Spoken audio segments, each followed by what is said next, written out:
양조위는 중학교를 중퇴했습니다. 지독한 가난으로 인해 학교를 채 졸업하지 못하고 생활전선에 뛰어들었죠. 아버지는 도박 중독에 빠져 8살 때 가족을 떠났고 양조위는 홀어머니 밑에서 자랐습니다. 그런 그가 배우 데뷔를 하게 된 것은 순전히 우연이었습니다. 배우 지망생이었던 한 친구가 도움을 요청해 가끔씩 상대 역을 해주곤 했는데 하루는 오디션을 보러 갈 때 같이 가달라고 부탁을 받아 따라가게 되었습니다. 그런데 이 친구는 광속 탈락을 했고 오히려 양조위가 마음에 든다며 덥석 배우 제의를 받게 되었죠. 불합격했던 이 친구의 이름은 주성치. 훗날 홍콩 코미디 영화계의 대부가 되는 인물입니다. 졸지에 배우 데뷔를 하게 된 양조위는 주성치에게 현장에서 배운 다양한 팁들을 전수해줬고 이것을 바탕으로 이를 갈고 재도전한 주성치는 당당히 다음에 합격했습니다. 그렇게 해서 이 둘은 비슷한 시기에 나란히 배우 생활을 시작하게 됩니다. 양조위가 처음으로 두각을 나타냈던 것은 전설의 무협 드라마 의천도룡기였습니다. 이제 와서 보면 과장스러운 동작이나 CG가 촌스럽게 느껴지기는 하지만 1986년 당시에는 엄청난 인기를 구가했습니다. 홍콩에서는 이 드라마의 시청률이 무려 90%에 달했다는 보도도 있었죠. 홍콩에서 탄탄한 입지를 다지던 그가 홍콩 밖으로 처음 이름을 알린 것은 20대 후반의 나이에 한 영화의 주연을 맡으면서였습니다. 일제치하에서 광복을 맞이한 직후에 대만을 배경으로 한 비정성시라는 영화였죠. 여기서 양조위는 벙어리 사진사 역할을 맡았는데 대사 한마디 없이 눈빛과 몸짓만으로 빨려드는 몰입감을 선사했습니다. 이 캐릭터가 벙어리가 된 이유는 순전히 양조위 때문이었습니다. 이 영화는 1940년대 대만을 배경으로 하기 때문에 표준 중국어가 아닌 대만어로 모든 대사가 진행이 되는데 홍콩 출신이었던 양조위는 대만어를 구사할 줄 몰랐습니다. 양조위를 꼭 주연으로 쓰고 싶었던 감독은 고심 끝에 아예 이 캐릭터의 설정을 듣지도 말하지도 못하는 사람으로 바꾸었습니다. 이 무리한 모험은 오히려 신의 한 수가 되었고 역사의 아픔을 표현하기에 한마디 대사 없는 이 캐릭터야말로 상징적이었다는 평가를 받았습니다. 이 영화는 스크린지 선정 20세기 100대 영화에 무려 5위로 뽑히기도 했으며 한적한 금광촌에 불과하던 영화의 촬영지 지우퍼는 이 영화 덕분에 대만의 세계적인 관광 명소가 되었습니다. 홍등이 들어선 거리와 건축물이 훗날 애니메이션 센과 치히로의 행방불명의 배경과 비슷하다며 화제가 된 곳이기도 하죠. 양조위는 20대 시절 많은 장르를 오가며 활약했습니다. 80년대에는 다양한 시대극과 무협물에 출연했고 당시로서는 획기적인 여자 로보캅이 나오는 SF 영화에 출연하기도 했습니다. 또 유년 시절의 절친인 주성치 스타일의 과장된 코미디 연기도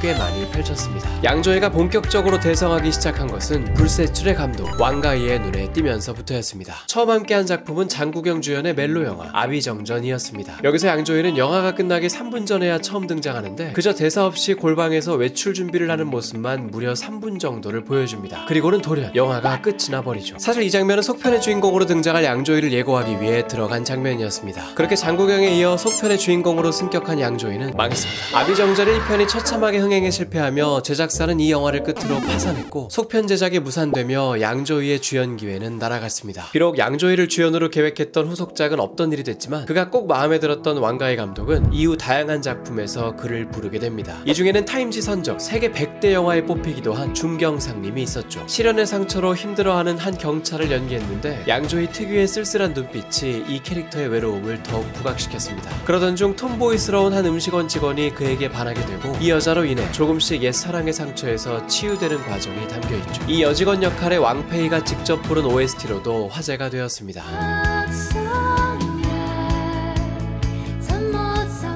90년대의 홍콩 거리를 몽환적으로 담은 왕가이 감독의 연출력으로 인해 94년작임에도 불구하고 지금 와서 봐도 놀라울 정도로 세련되고 감각적인 영화입니다. 불과 2~3년 전에 일본에선 신드롬을 일으키기도 했죠. 이 시기 이 영화는 처음으로 일본 넷플릭스에 소개되었는데 이로 인해 그전까지는 존재조차 모르고 있던 젊은 층이 그제서야 이 영화를 처음 접하는 경우가 많았습니다. 그런데 20년도 더 지난 이 영화는 예상을 훨씬 뛰어넘어 젊은 여성층을 중심으로 폭발적인 인기를 얻었죠. 일본 넷플릭스 이용자를 확대시키는데 큰 공헌을 한 영화로 꼽히기도 했습니다. 전 세계적으로도 뒤늦게나마 이 영화를 접하고 푹 빠져드는 사람이 속출했고 살아보지도 못한 90년대 홍콩이 그리워지는 영화이다 라는 반응도 많았습니다. 이런 뒤늦은 인기에 힘입어 무려 25년이 훌쩍 넘어선 최근에야 속편 제작이 확정되었습니다. 속편에서도 양조위가 출연 예정이며 2036년의 홍콩을 배경으로 SF 컨셉이 가미된다고 합니다. 이 영화로 왕가이 감독과 합이 잘 맞음을 확인한 양조위는 그의 다음 영화에서도 주연으로 함께하게 됩니다. 이번에는 장국영과 함께 공동주연을 맡았죠. 그리고 이 영화 역시 엄청난 화제가 되었습니다. 바로 1997년작 해피투게더입니다. 여기서 장국영과 동성애자 커플로 나와 파격적인 장면들을 보여줬죠. 우리나라에서는 당시 개봉불가 판정을 받아서 정식 개봉되지 못했고 1년 후에야 그나마 몇몇 장면을 삭제하고 나서야 미성년자 관람불가 등급으로 개봉되었습니다. 이 영화 촬영에 대해선 재미있는 에피소드가 있습니다. 왕가이 감독은 특유의 계획성 없는 촬영 스케줄로 악명이 높은데 배우들은 촬영 시작일에 맞춰 영화의 촬영 장소인 아르헨티나까지 갔건만 왕가이 감독은 아직 시나리오가 준비되지 되지 않았다며 한 달이 넘게 배우들을 숙소에만 있게 했습니다. 그리고는 한 달이 지나서야 처음으로 대본을 주었는데 이때 동성애자 캐릭터라는 걸 처음 한 양조위는 크게 충격을 받았다고 합니다. 마음의 준비를 할 시간도 없이 촬영에 투입된 양조위는 평소보다 훨씬 많은 NG를 냈는데 애초에 지연되었던 촬영이 더 늘어지면서 결국 장국영은 계약되어 있던 다음 스케줄 때문에 촬영을 끝마치지 못하고 아르헨티나를 떠날 수밖에 없었습니다. 그렇게 해서 원래의 시나리오와는 달리 장국영을 주연으로 하려던 이 영화는 양조위를 주연으로 재설정되었죠. 영화 후반부로 갈수록 양조위가 훨씬 많이 나오는 것이 바로 이런 이유에서였습니다. 양조위는 이 영화에서도 대사 없이 표정과 눈빛으로만 하는 탁월한 연기를 보였는데 특히 장국영이 싸우고 나가자 혼자 처량하게 젓가락으로 밥알을 몇 점씩 집어먹는 이 장면은 양조위였기에 가능한 연기였다는 말도 있었습니다. 왕가희 감독과의 궁합은 계속 이어졌습니다. 2000년에는 불륜의 피해자를 조명한 화양연화라는 영화에서 애절한 연기를 펼쳤죠. 이 영화의 제목인 화양연화는 인생에서 꽃과 같이 가장 아름답고 행복한 시간을 의미합니다. 하지만 이 영화의 제목에서 연상되는 바와 달리 이 영화는 사실 한 남녀의 심적으로 고통받는 시기를 조명하죠. 서로의 배우자가 불륜관계라는 걸 깨달은 한 남녀가 서로에게 의지하며 마음이 가면서도 자신들 또한 불륜관계가 되지 않으려 애쓰는 미묘한 줄타기가 감성을 자극했습니다. 이 영화는 왕가희 감독 특유의 미장센이 빛을 발하는 것으로도 유명한데 정적인 화면 구성을 통해 사랑으로 인한 상처를 조용히 조명하는 것이 쓸쓸한 분위기를 더했습니다. 양조위 특유의 우수에 찬 눈빛과 무기력하게 툭툭 내뱉는 듯한 대사 처리는 이 캐릭터의 아픔과 애절함을 잘 드러냈습니다. 또 한 가지 재미있는 사실이 있다면 이 영화에서 나오는 주인공들의 배우자 캐릭터들입니다. 오로지 뒷모습이나 일부만 등장해 얼굴이 나오지 않는데 사실 이 배우자 캐릭터들은 주연 배우인 양조위와 장만옥이 1인 2역으로 연기한 것이었습니다. 이 영화로 양조위는 칸 영화제에서 나무주연상을 수상했습니다. 세월이 흐른 뒤에는 서양권에서 꽤 큰 인기를 얻었는데 영국 BBC는 이 영화를 21세기 최고의 영화 2위에 꼽기도 했습니다. 애절한 사랑을 연기한 양조위의 다음 행선지는 느와르물이었습니다. 이 영화는 홍콩식 느와르의 부활이라 일컬어지는 무간도였습니다. 코수염을 기르고 나와 훨씬 더 남성적인 모습으로 등장했죠. 경찰의 스파이가 된 폭력조직원과 폭력조직의 스파이가 된 경찰, 이 두 남자의 얽힌 운명을 다룬 영화였죠. 이 영화에서 양조위는 폭력조직에 잠입한 경찰을 연기하며 위태위태하게 스파이 임무를 이어가는 모습을 보여줬습니다. 우리나라 영화 신세계에서 이정재가 맡은 캐릭터와 비슷한 설정이었죠. 양조위는 무간도에서도 특유의 섬세한 표정 연기로 몰입을 더했는데 특히 눈앞에서 상사의 죽음을 목격하고는 믿을 수 없다는 듯 흔들리는 눈빛 연기가 호평을 받았습니다. 이 영화는 한물간 것으로 치부되던 홍콩 느와르 장르의 마지막 불꽃이라는 찬사를 받았고 2006년에는 할리우드에서 리메이크가 되기도 했습니다. 이 리메이크작이 바로 레오나르도 디카프리오와 맷 데이먼 주연의 디파티드이죠. 이 영화는 아카데미 작품상, 감독상, 각색상, 편집상 이렇게 4개 부분을 휩쓸며 대응했는데 원작 영화가 따로 있다는 점에서 원작에 있는 영화가 과연 작품상을 받을 자격이 있는가에 대해 논란이 있기도 했습니다. 이때까지 지지리도 상복이 없었던 마틴 스코세이지 감독이 평생의 수건이었던 아카데미상을 생애 처음으로 받은 영화이기도 하죠. 수상소감에서 떨리는 목소리로 이게 진짜냐며 봉투를 다시 한번 체크해달라고 말하기도 했습니다.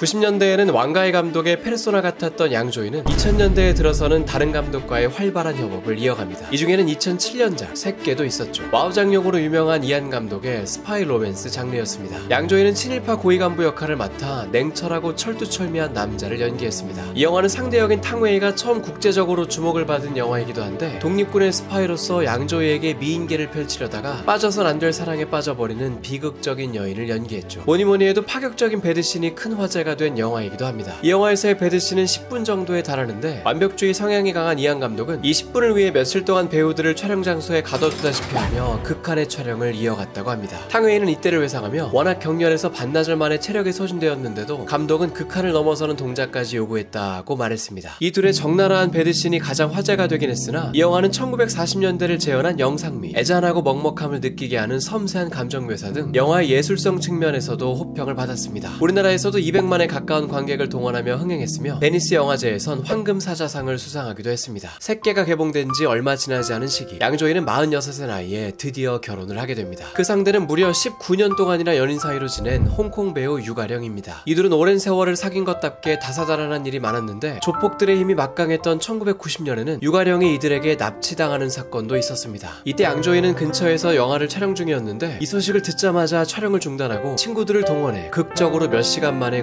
유출에 성공했죠. 이 사건의 모멸감과 충격으로 유가령은 결별을 통보하고 잠적하려 했으나 양조위는 꽃다발을 사들고 병문안을 가는 등 회복할 때까지 그저 묵묵히 옆을 지켰다고 합니다. 이후에도 나체 사진 유출 등 온갖 사건으로 유가령이 괴로워할 때 옆에서 든든히 머물며 12년간 변함없는 사랑을 보여줬죠. 계속 사귀기만 하고 마흔이 넘도록 결혼식을 올리지 않자 결별설, 불화설, 심지어 고부 갈등설까지 다양한 루머에 휩싸였습니다. 이런 소문이 쌓이고 쌓이자 그는 기자회견을 열어 내 사랑은 절대 변함없다. 난 유가령과 결혼할 것이다 라고 공표하기도 했죠. 한 인터뷰에서는 사랑이 무엇인 것 같냐는 질문에 사랑은 한국의 김치와 같은 것이다. 처음에는 짜릿하고 자극적이지만 시간이 흐를수록 편안해지고 익숙해지는 감정이다 라고 말했습니다. 이런 순애보적인 사랑은 결국 19년 만에 결혼으로 결실을 맺었고 지금도 커플 사진을 자주 올리며 변함없는 애정을 과시하고 있습니다. 결혼 후 그가 선택한 복귀작은 삼국지를 배경으로 한 블록버스터 영화 적벽대전이었습니다. 여기서 양조위는 원래 이 영화의 실질적인 주인공이라 할 수 있는 제갈량 역할에 캐스팅되었는데 새끼의 촬영 후유증으로 심신이 지쳤다며 이 배역을 금성무에게 양보했습니다. 그리고는 좀 더 비중이 낮은 주유 역할을 맡았습니다. 2008년 당시 아시아 영화로는 역대 최대의 제작비가 투입된 영화인데 동아시아 국가들에서 특히 큰 인기를 얻었습니다. 우리나라에서는 1편이 157만 명, 2편이 260만 명을 동원하며 역대 국내 개봉 중국 영화 중 최고 히트작이 되었죠. 적벽대전 이후 양조위는 장기간 영화계를 떠납니다. 매년 한두 편씩 꼬박꼬박 찍던 영화를 무려 3년이 넘도록 한 편도 찍지 않았던 것이죠. 그러나 사실 이 시기 그는 차기작을 위해 칼을 갈고 있었습니다. 한 무술 영화에 출연하기 위해 무려 4년이라는 세월 동안 쿵우를 배우고 있었죠. 하루는 훈련을 하다 팔이 부러지는 부상을 입기도 했는데 팔을 못 쓰는 동안에는 발차기 연습이라도 해야 된다며 훈련을 계속 이어갔다고 합니다. 이런 뼈를 깎는 노력을 하면서까지 준비했던 영화는 바로 2013년작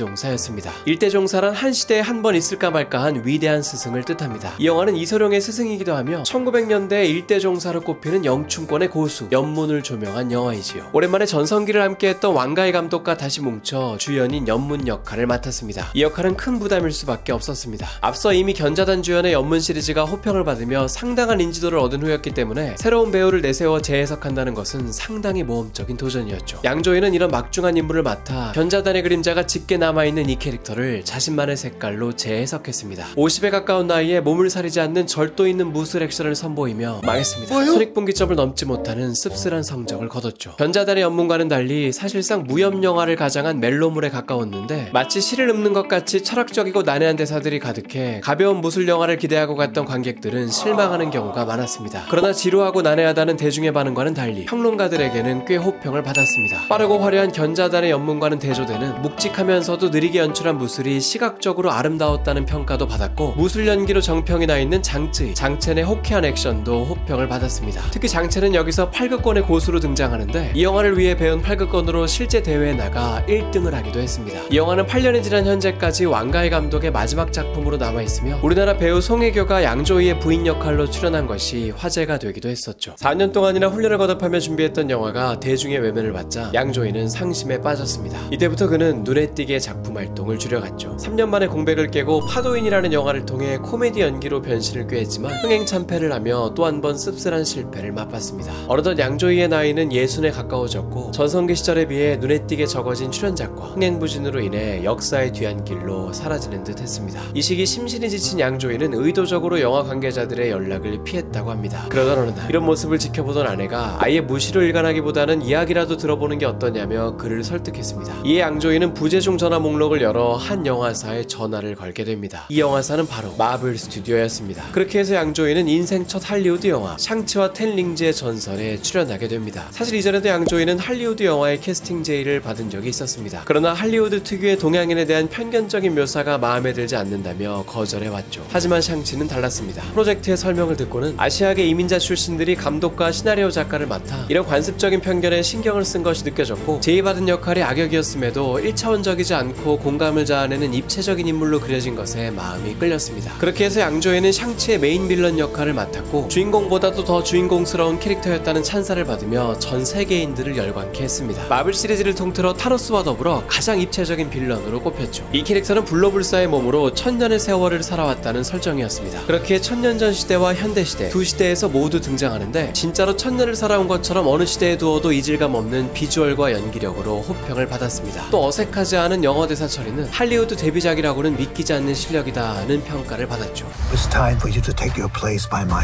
양조위는 비로소 60에 가까운 나이에 제2의 전성기를 맞이했습니다. 이제 막 할리우드 데뷔를 치렀 치렀다는 점에서 60대가 기대되는 배우이죠. 경력만 35년이 넘는 원로급 배우이지만 양조위는 아직까지도 촬영이 있는 날이면 휴대폰도 가져오지 않고 연기에만 몰두한다고 합니다. 오늘도 15분이 넘는 긴 영상 끝까지 시청해주셔서 감사합니다. 이번 영상을 만들며 개인적으로 예전 홍콩 영화가 유행했던 시기를 추억할 수 있어 좋았습니다. 저희에게는 좋아요 하나가 정말 큰 힘이니 꼭 한번 부탁드리고요. 재밌게 보셨다면 구독도 누르셔서 자주 만났으면 좋겠습니다. 그럼 다음 영상에서 만나요.